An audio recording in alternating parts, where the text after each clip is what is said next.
আসসালামু আলাইকুম। আজকের 8 নম্বর ক্লাসে আমরা দেখব এক্সেল এর ফিল অপশনের কাজ। এর জন্য আমরা এক্সেল প্রোগ্রামে চলে গেলাম। যাওয়ার পরে এখানে এই যে ফিল অপশনটা হোম থেকে এই ফিল অপশনের কাজ দেখব। যেমন আমি এখানে অ্যাপেলটা লিখে ডান দিকে সিলেক্ট করলাম এই পর্যন্ত। করার পরে এখান থেকে যেমন ফিল রাইট, তাহলে এই অ্যাপেল নেমটা রাইটের পুরোটাই কিন্তু ফিল হয়ে গেল। এরপরে আমি যদি চাই উপর দিকে এই পর্যন্ত ফিল করব, ফিল আপ, উপর দিকে ফিল হয়ে গেল। আমি যদি নিচে বাম দিকে চাই ফিল লেফট, সেম ভাবেই আমি যদি নিচের দিকে চাই এ পর্যন্ত সিলেক্ট করে ফিল ডাউন, তাহলে নিচের দিকে ফিল হয়ে যাবে। তো ফিলের মাধ্যমে আমরা ফিল করতে পারি। এরপরে এখান থেকে সিরিজ, যেমন এখানে 1 আছে, আমি ফিলে গেলাম, যাওয়ার পরে সিরিজে যাব, যাওয়ার পরে এখানে আমি চাচ্ছি এখানে অনেকগুলো নাম্বার অটোমেটিক লেখা হয়ে যাবে। তাহলে রোতে দিলে রোতে হবে, কলামে দিলে কলাম হবে। আমি কলামে দিলাম, দেওয়ার পরে এখান থেকে লিনিয়ার থাকলো।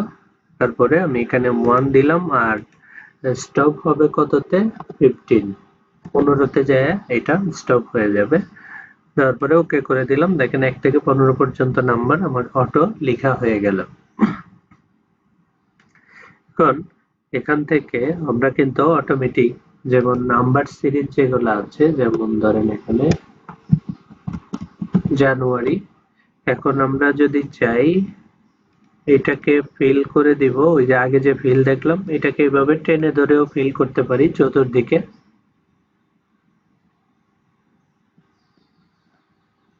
জানুয়ারি, February, March, April, May, June, July, August, September, October, November, December, 12 মাসের নামই কিন্তু চলে আসলো।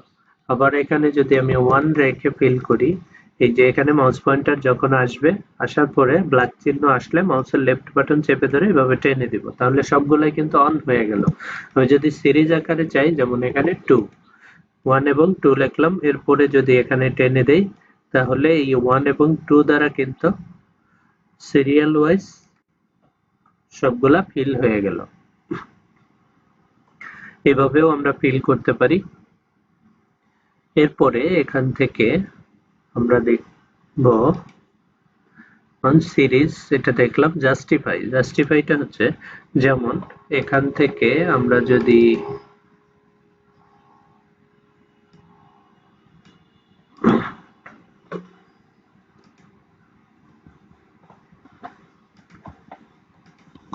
সাপোজ এখানে আমি একটা সেন্টেন্স লিখি,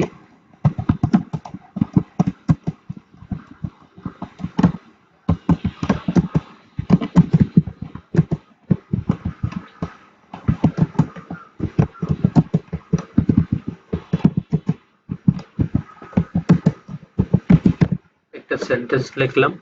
এখন আমি চাচ্ছি এই সেন্টেন্সটা যেন এই দুইটা কলামের ভিতরেই থাকে, তাহলে এখানে আমি এই দুইটা কলামে সিলেক্ট করলাম। সিলেক্ট করার পরে ফিলে যাব, ফিলে যাওয়ার পর এখান থেকে জাস্টিফাইতে ক্লিক করব, এরপরে ওকে করে দিব। তাহলে দেখেন এই দুইটা কলামের মধ্যেই কিন্তু আমার ওই লেখাগুলা জাস্টিফাই হয়ে চলে আসলো। এবার ফিলের একটা অপশন দেখব, খুব মজার একটা অপশন, ফ্ল্যাশ ফিল। এই ফ্ল্যাশ ফিলের মাধ্যমে যেমন এখান থেকে এখানে আছে কি অ্যাপেল। এখন আমরা যদি চাই যে এই অ্যাপেলের যে এটা আছে এই নামগুলাকে, যেমন আমি এইটাকে একটু ডিলিট করে দেই। যেমন এখানে আছে কি জানুয়ারি, এই জানুয়ারির আমরা জানুয়ারি মাসের প্রথম অক্ষরটা, ফেব্রুয়ারি মাসের প্রথম অক্ষরটা এটা লেখার দরকার। তাহলে কি করব, যে লিখলাম, লেখার পরে সেকেন্ড রোতে মাউস পয়েন্টার রেখে এখানে ফিলে গেলাম, যাওয়ার পরে ফ্ল্যাশ ফিল। তাহলে এখানে দেখেন জানুয়ারি, ফেব্রুয়ারি, মার্চ, এপ্রিল সবগুলা মাসের নামের প্রথম অক্ষরটা চলে আসলো। আবার আমরা যদি চাই যে প্রথম 3 অক্ষর নিব, তাহলে JAN, জানুয়ারি লিখলাম, লেখার পরে এখানে সেকেন্ড ঘরে মাউস পয়েন্টার রেখে ফিলে যাব, এরপরে ফ্ল্যাশ ফিল। প্রথম 3 অক্ষর কিন্তু মাসে চলে আসলো। আবার আমি যদি চাই এটা লাস্ট 2 অক্ষর চাই, তাহলে 2 অক্ষর টাইপ করে সেম ভাবে নিতে হবে, তাহলে 2 অক্ষর চলে আসবে। এরপরে আমি যদি চাই এগুলো সব ক্যাপিটাল লেটার করে ফেলবো, তাহলে এখানে আমি একটাকে লিখবো ক্যাপিটাল, যে এ জানুয়ারি লিখলাম। এবার সেকেন্ড ঘরে মাউস পয়েন্টার রেখে ফিলে যাব, ফিলে যাওয়ার পরে ফ্ল্যাশ ফিল। তাহলে দেখেন সবগুলা কিন্তু ক্যাপিটাল লেটার হয়ে গেল। আবার যদি আমি স্মল লেটার চাইতাম, তাহলে একটা স্মল লেটার লিখে সেম ভাবেই স্মল হয়ে যেত। আবার অনেক ক্ষেত্রে দেখা যায় এক্সেলের বিভিন্ন শীটের মধ্যে অনেক কাজ নাম্বার এবং ওয়ার্ডের সমন্বয়ে দেওয়া থাকে। সেক্ষেত্রে আমার ওখান থেকে ওই নির্দিষ্ট নাম্বারগুলা অথবা নির্দিষ্ট টেক্সটগুলা আলাদা করার প্রয়োজন হয়ে থাকে। যেমন এখানে 1 জানুয়ারি 2010। এখন আমি যদি চাই যে এখান থেকে যে দিনগুলা আছে দিনগুলা আলাদা করব, তাহলে প্রথম একদিন, তাহলে এখানে একে ক্লিক করলাম, ক্লিক করার পরে সেকেন্ড ক্লিক করার পরে ফিল, এখানে ফ্ল্যাশ ফিল। তাহলে দেখেন এখানে দিনের নামগুলা কিন্তু আলাদা হয়ে গেল। আবার আমি যদি চাই মাসের নামগুলো আলাদা করব, জানুয়ারি। এবার দ্বিতীয়টায় ক্লিক করার পরে ফিলে যাব, এখানে ফ্ল্যাশ ফিল, এই সব মাসের নামগুলো আলাদা হয়ে গেল। এরপরে আমি যদি চাই যে লাস্ট বছরের নামগুলো আলাদা করব, এখানে 10 প্রথমটা লিখে দিলাম, লিখে দেওয়ার পরে দ্বিতীয়টায় ক্লিক করার পর এবার ফ্ল্যাশ ফিল, এই যে এখানে বছরের নামগুলা চলে আসলো। এভাবে আমরা কিন্তু যে কোনো টেক্সটকে নির্দিষ্ট অংশ আলাদা করতে পারবো একই ওয়ার্ডের মাঝখান থেকে। এরপরে এখানে আছে ক্লিয়ার। এই ক্লিয়ার অপশনের মাধ্যমে, যেমন আমরা অনেক সময় বিভিন্ন ফরম্যাট করে থাকি, সেই ফরম্যাটগুলো যদি আমরা ক্লিয়ার করতে চাই, তাহলে এখানে এই ক্লিয়ার অপশনে ক্লিক করে এই ক্লিয়ার অল, যেমন এখানে অনেকগুলো ফরম্যাট করা আছে, আমি এখানে ক্লিক করলাম, ক্লিয়ারে ক্লিক করে ক্লিয়ার অল, দেখেন সব ক্লিয়ার হয়ে গেল। আবার কন্ট্রোল জেড দিয়ে আমি আগেরটাই নিয়ে আসলাম, আনার পরে এখান থেকে সিলেক্ট করলাম, সিলেক্ট করার পর এখানে ক্লিয়ারে যাব, ক্লিয়ার ফরম্যাট, শুধু ফরম্যাটটা ক্লিয়ার হয়ে গেল, আর সবই কিন্তু আছে। আবার কন্ট্রোল জেড দিয়ে আমি আগের অবস্থানে ফিরে আসলাম। এরপরে এখানে এটা সিলেক্ট করব, সিলেক্ট করার পর এখান থেকে ক্লিয়ার কন্টেন্ট, এখানে শুধু কন্টেন্টটা ক্লিয়ার হবে, কিন্তু ফরম্যাটটা যা ছিল তাই আসবে। যেমন এখানে আমি যদি নতুন করে লিখি, এখানে দেখেন আগের ওই ফরম্যাটেই লেখা হচ্ছে। আবার কন্ট্রোল জেড দিয়ে আন্ডু করে দিলাম।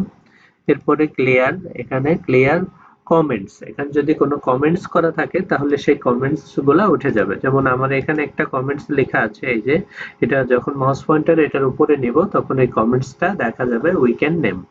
এবার এই কমেন্টসটা যদি উঠায় ফেলতে চাই, তাহলে এখানে ক্লিয়ারে যাব, যাওয়ার পরে ক্লিয়ার কমেন্টস, এই কমেন্টসটা কিন্তু উঠে গেছে, এখন আর নাই।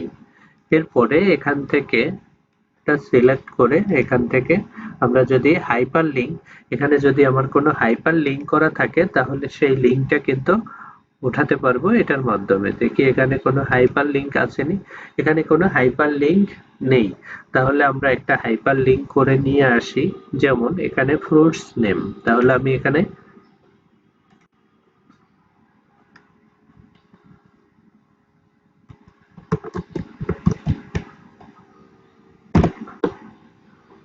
ফ্রুটস নেম দিয়ে সার্চ দিলাম, দেওয়ার পরে একটা ওয়েবসাইটে যাচ্ছি,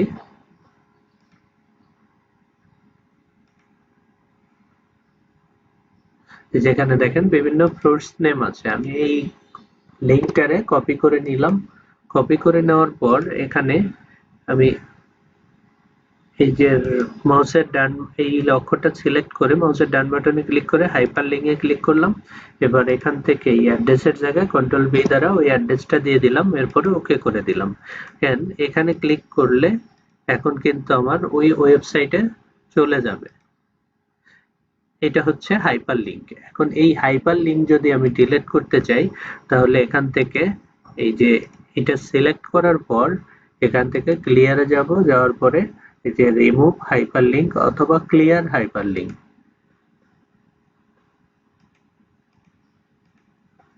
রিমুভ হাইপারলিংক দিয়ে দিই, ক্লিয়ার হাইপারলিংক,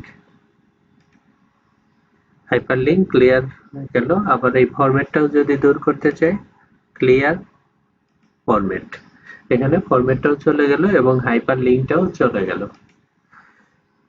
তাহলে আমরা আজকের ক্লাসে কি কি দেখলাম? অটো সাম ক্যালকুলেশনের জন্য, এরপরে কিভাবে ফিল করা যায় তাই দেখলাম, এবং ক্লিয়ার অপশনের কাজ দেখলাম, বিভিন্ন ফরম্যাট করার পরে কিভাবে এগুলা ক্লিয়ার করা যায়। তাহলে এগুলো সম্পর্কে যদি কারো কোনো কিছু জানার থাকে তাহলে কমেন্টস করে জানাবেন। আর পরবর্তী ক্লাস পাওয়ার জন্য সাবস্ক্রাইব করে বেল আইকন অন করে রাখবেন।